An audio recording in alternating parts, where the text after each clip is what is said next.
Bonsoir à tous. Le mois dernier, on a lutté un peu partout en province de Hainaut contre les pesticides. D'ailleurs, à ce propos, le service des espaces verts de la province de Hainaut s'intéresse beaucoup à la gestion économique des plantations, tout en informant le service des plantations des différentes villes et des communes de notre province. Voyez plutôt.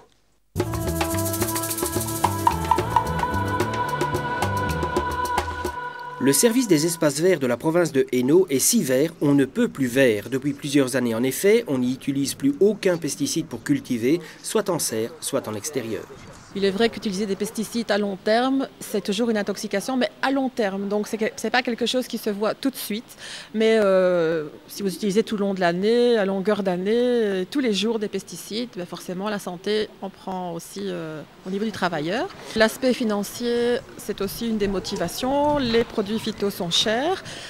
Comme quand il y a une invasion, par exemple, de pucerons dans les serres, on est obligé de pulvériser au moins déjà 3 semaines de suite. Donc, une première fois contre les adultes qui sont déjà éclos, une deuxième fois parce que les larves qui vont arriver après doivent encore être pulvérisées, et encore une troisième fois au cas où il serait resté encore quelques pucerons. Donc c'est déjà 3 semaines de suite. Et puis contre les mouches blanches du terreau, contre la mouche du terreau.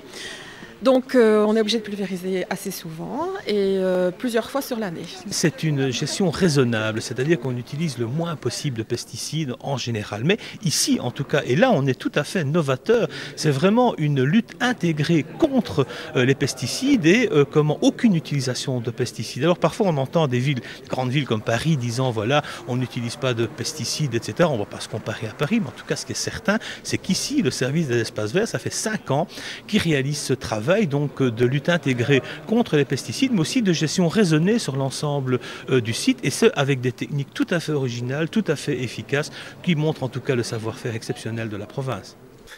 Et donc, il a fallu faire preuve d'imagination. Désormais, le service provincial des espaces verts est devenu une référence incontournable en matière de savoir-faire, et il a décidé de le faire savoir.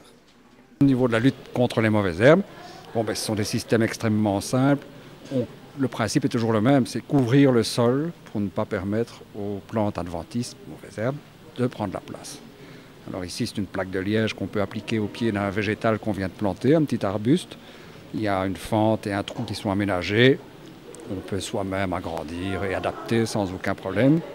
Ceux-ci sont des matériaux qui sont utilisés pour la culture des arbustes en pot. On place ces disques de feutre ou de coco au moment du rempotage. Et les mauvaises herbes ne peuvent plus germer, s'installer. Et en plus, il s'agit de matériaux de récupération. Plus fort encore, dans ces serres, on a remplacé les pesticides par des insectes. On est parti d'une situation où on pulvérisait tous les 10 ou 15 jours avec des grosses résistances qui se marquaient au niveau des parasites. Donc le produit n'était plus efficace.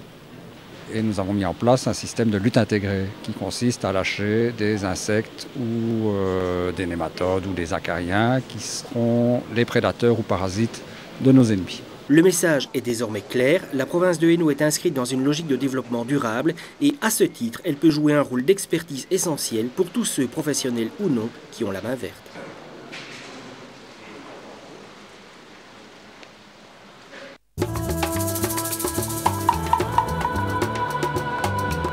Au retour de leur visite dans des camps de concentration en Allemagne, c'était en avril dernier, 25 Hainautiers ont décidé de poursuivre le travail de mémoire. De quelle manière?